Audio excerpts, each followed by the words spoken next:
सोचिए, एक घर में 5 लोग भूखे बैठे हैं, पूरे दिन कुछ खाया नहीं और रसोई में बची है सिर्फ एक आखिरी रोटी। सवाल यह है, वह रोटी कौन खाएगा? माँ, पिता, छोटा बेटा, बड़ी बेटी या वह दादी जिसकी उम्र अब ढल चुकी है? दोस्तों, यह कहानी केवल भूख की नहीं है, ये कहानी है रिश्तों की, त्याग की और उस अदृश्य शक्ति की जो परिवार को जोड़ कर रखती है। तो आइए सुनते हैं कहानी आखिरी रोटी किसने खाई।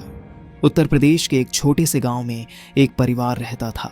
घर कच्चा था, छप्पर की छत थी, मिट्टी की दीवारें थीं, अंदर चारपाइयां रखी थीं और कोने में एक पुरानी सी अलमारी। परिवार बड़ा नहीं था। पिता रामस्वरूप 45 वर्ष, मेहनतकश मजदूर। माँ सावित्री 40 वर्ष, घर और बच्चों को संभालने वाली। बेटी रीना 15 वर्ष, स्कूल जाती थी, समझदार और भावुक। बेटा हर्ष 10 वर्ष, चंचल लेकिन मासूम। दादी जसोदा 65 वर्ष, बीमार और कमजोर। दिन भर की मेहनत के बाद भी आमदनी इतनी कम थी कि कई बार परिवार को भूखे पेट सोना पड़ता। उस दिन हालात और भी खराब थे। रामस्वरूप सुबह से काम की तलाश में निकले थे, लेकिन गांव में कोई मजदूरी नहीं मिली। शाम को वह थके हारे लौटे तो खाली हाथ। घर में सबके पेट खाली थे। रीना और हर्ष सुबह से भूखे थे। दादी की दवा भी बिना खाना खाए असर नहीं कर रही थी। सावित्री ने जैसे तैसे आटे की थैली देखी। बस इतना आटा बचा था कि एक ही रोटी बन सकती थी। वह रोटी सेंक कर थाली में रख दी। पूरा परिवार उस रोटी को देख रहा था, मानो वह केवल रोटी नहीं बल्कि जीवन और मृत्यु का फैसला हो। रामस्वरूप ने गहरी सांस ली और कहा, सावित्री, तुम खा लो। तुम दिन भर बच्चों को संभालती हो, खाना नहीं खाया, अब ताकत चाहिए। सावित्री मुस्कुराई, लेकिन उसकी आंखें नम थीं। नहीं जी, मैं मां हूं। मेरे लिए तो बच्चों का पेट भरना ही सबसे बड़ा भोजन है। ये रोटी रीना को दे दो। रीना ने तुरंत सिर हिला दिया। नहीं मां, आप खाइए। अगर आप कमजोर हो जाएंगी तो हम सबका क्या होगा? हर्ष, जो सबसे छोटा था, रोटी की ओर देखता रहा। उसकी आंखों में भूख की चमक थी, लेकिन मासूमियत से बोला, नहीं दीदी, मुझे नहीं चाहिए। दादी को दे दो। दादी बूढ़ी हैं, अगर उन्होंने नहीं खाया तो बीमार हो जाएंगी। दादी जसोदा ने आंखों से आंसू पोंछे और हंसते हुए बोली, अरे पगलो, मैं तो अब इस उम्र में वैसे ही आधा पेट खाती हूँ, मुझे ये रोटी क्यों देंगे? ये हर्ष खा ले, बच्चा है, बढ़ेगा तभी तो आगे जाकर घर संभालेगा। रामस्वरूप ने पत्नी की ओर देखा, सावित्री ने बेटी की ओर, रीना ने छोटे भाई की ओर और हर्ष ने दादी की ओर। हर कोई वही बात कह रहा था, मुझे नहीं चाहिए, उसे दे दो। लेकिन रोटी तो एक ही थी। कमरे में सन्नाटा छा गया। सबकी निगाहें उस एक रोटी पर थीं। हवा में केवल भूख की गंध थी और रिश्तों की कसौटी। 5 दिल, 5 चाहतें, 5 रिश्ते, लेकिन भोजन केवल एक। रीना की आंखों से आंसू निकल पड़े। वह उठी और रोटी अपनी मां की ओर बढ़ाई। मां, अगर आप खाएंगी तो मुझे सुकून मिलेगा। सावित्री ने तुरंत रोटी दादी के सामने रख दी। नहीं मां जी, आप खाइए, आप ही इस घर का आशीर्वाद हैं। दादी ने रोटी उठाई और धीरे से रामस्वरूप की ओर सरका दी। बेटा, तुम रोज मजदूरी करते हो, तुम्हें ताकत चाहिए, तुम खाओ। रामस्वरूप ने रोटी पकड़ ली, लेकिन उसकी आंखें भर आईं। उसने रोटी हर्ष के हाथों में रख दी। बेटा, तू खा ले, तू ही हमारा भविष्य है। हर्ष ने रोटी को देखा। उसकी आंखों में चमक थी, भूख थी, लेकिन साथ ही समझ भी। उसने धीरे से कहा, अगर मैं खा लूंगा तो सब भूखे रहेंगे। अगर सब भूखे रहेंगे तो घर कैसे चलेगा? नहीं, मैं नहीं खाऊंगा। उसने रोटी को वापस थाली में रख दिया। अब रोटी फिर से बीच में थी और सवाल वही था, आखिरी रोटी किसने खाई? रोटी थाली में पड़ी रही। कोई भी हाथ आगे नहीं बढ़ा रहा था। बाहर रात गहराने लगी थी।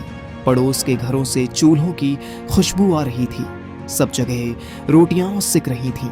सब्जी की महक उठ रही थी, लेकिन रामस्वरूप के घर में सिर्फ सन्नाटा था और एक अकेली रोटी। हर्ष का पेट गुड़गुड़ा रहा था। रीना ने चुपचाप अपने छोटे भाई का हाथ पकड़ लिया। सावित्री अपने आंचल से बच्चों का पसीना पोंछ रही थी और दादी अपने होंठ भींचकर अपने भीतर की भूख को छुपा रही थी। रामस्वरूप ने गहरी सांस ली और बोला, ऐसा करते हैं, हम सब मिलकर यह रोटी बांट लेते हैं उसने रोटी को 4 बराबर टुकड़ों में बांटा, पर जब गिना तो 5 लोग थे। रीना हंसते हुए बोली, अच्छा, मैं नहीं खाऊंगी, मेरी भूख उतनी नहीं है। पर उसकी आंखों से आंसू लुढ़क पड़े। सावित्री ने बेटी को गले लगाया। नहीं रीना, तू बच्ची है, तेरी पढ़ाई के लिए ताकत चाहिए, मैं ही नहीं खाऊंगी। रामस्वरूप ने झल्लाकर कहा, नहीं, औरत पूरे घर का सहारा होती है, अगर तू नहीं खाएगी तो यह घर कैसे चलेगा। ठीक है, मैं ही नहीं खाता। अब सब एक दूसरे को मनाने लगे। रीना कहती, मैं नहीं खाऊंगी। सावित्री कहती, मैं नहीं खाऊंगी। दादी कहती, मेरा क्या है, मैं तो वैसे ही उपवास कर लूंगी। रामस्वरूप कहता, मैं भूखा रह लूंगा। हर्ष कहता, नहीं, मैं ही नहीं खाऊंगा। हर कोई त्याग करने पर अड्डा था, लेकिन रोटी अब भी थाली में पड़ी थी। दादी जसौधा ने थाली अपनी ओर खींच ली। सब चौंक गए। उन्होंने रोटी का टुकड़ा उठाया और एक और मुंह में डाल लिया। सभी उन्हें देखने लगे, हैरान, चुप और कुछ गुस्से में भी। दादी की आंखों में आंसू आ गए। उन्होंने कहा, मैं जानती हूं तुम सब भूखे हो, पर अगर मैं न खाऊंगी तो कल यह शरीर काम ही नहीं करेगा, और अगर मैं ही बीमार पड़ गई तो तुम सबको संभालने वाला कौन होगा। कमरे में सन्नाटा छा गया। रामस्वरूप कुछ कह नहीं पाया। रीना और हर्ष बस दादी को देख रहे थे। अचानक हर्ष ने धीरे से कहा, दादी, आपने क्यों खा लिया? हम सब आपका हिस्सा बांट लेते।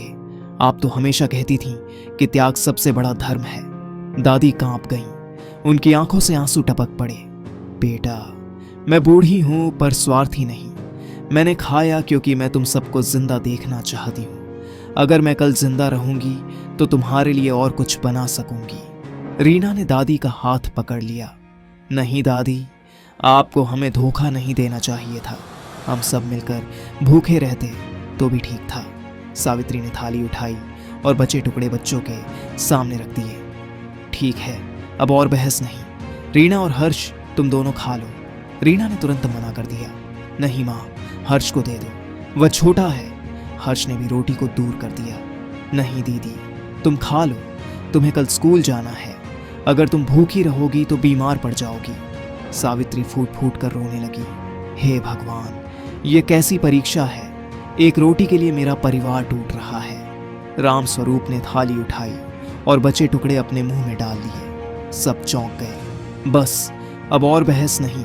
मैं पिता हूं, मुझे मजदूरी करनी है। अगर मैं भूखा रहूंगा तो घर कैसे चलेगा।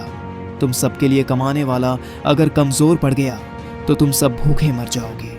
इसलिए यह रोटी मैंने खा ली। उसकी आंखों से आंसू बह निकले।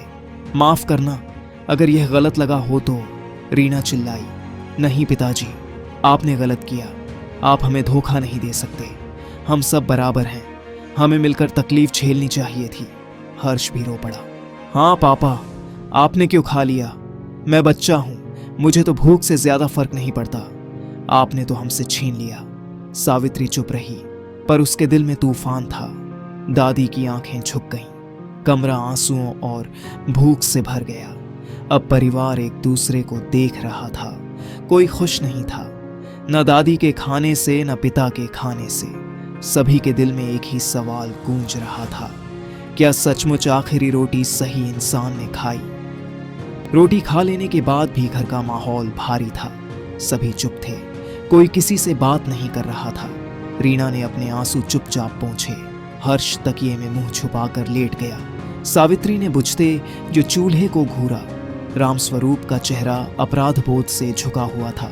और दादी अपनी खाट पर लेटी थी, पर उनकी आंखें नींद से कोसों दूर थीं। मानो उनके मन में यही सवाल बार बार गूंज रहा हो, क्या मैंने सही किया? रात के सन्नाटे में हर्ष को एक अजीब सपना आया। उसने देखा, एक विशाल सभा है, बीच में एक थाली रखी है। थाली में सिर्फ एक रोटी पड़ी है और चारों ओर लोग खड़े हैं। पिता, माँ, दीदी, दादी और हर्ष खुद। सभी पूछ रहे हैं, यह आखिरी रोटी किसे मिलेगी? अचानक वहां एक साधु प्रकट हुए। उन्होंने हर्ष से पूछा, बेटा तू बता, आखिरी रोटी किसे खानी चाहिए? हर्ष घबरा गया। उसके मुंह से शब्द नहीं निकले, लेकिन साधु ने मुस्कुराकर कहा, याद रख, रोटी कभी सिर्फ पेट भरने का साधन नहीं होती। रोटी वही खाता है जो उसे दूसरों के लिए त्याग कर सके। हर्ष चीख कर जाग उठा। उसका दिल जोर जोर से धड़क रहा था। सुबह हुई। रामस्वरूप काम पर जाने के लिए तैयार हुआ, पर उसके चेहरे पर रात की बेचैनी अब भी थी। सावित्री ने दरवाजे पर खड़े होकर कहा, आज भी घर में खाने को कुछ नहीं है, क्या करेंगे? रामस्वरूप ने उसकी आंखों में देखा और बोला, आज चाहे जो हो जाए मैं खाली हाथ नहीं लौटूंगा। उसकी आंखों में दृढ़ निश्चय था।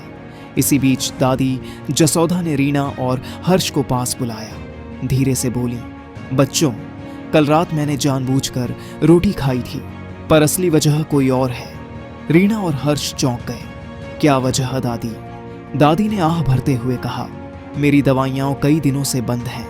अगर मैं न खाती तो मेरी तबीयत बिगड़ जाती, और अगर मैं बीमार पड़ जाती तो तुम्हारे माँ बाप और ज्यादा टूट जाते। मैंने वह रोटी सिर्फ अपने लिए नहीं बल्कि पूरे घर के लिए खाई। रीना की आंखों में आंसू आ गए। उसने दादी का हाथ पकड़ लिया। रामस्वरूप दिन भर मजदूरी ढूंढता रहा, कहीं काम नहीं मिला। धूप में तपकर उसका गला सूख गया, लेकिन उसने हार नहीं मानी। शाम होते होते उसे एक ईंट भट्ठे पर काम मिल गया। मजदूरी कम थी, पर मालिक ने वादा किया कि शाम तक कुछ अनाज देगा। रामस्वरूप ने पूरी जान लगाकर काम किया। उसके हाथ छिल गए, शरीर पसीने से भीग गया, पर दिल में उम्मीद जागी।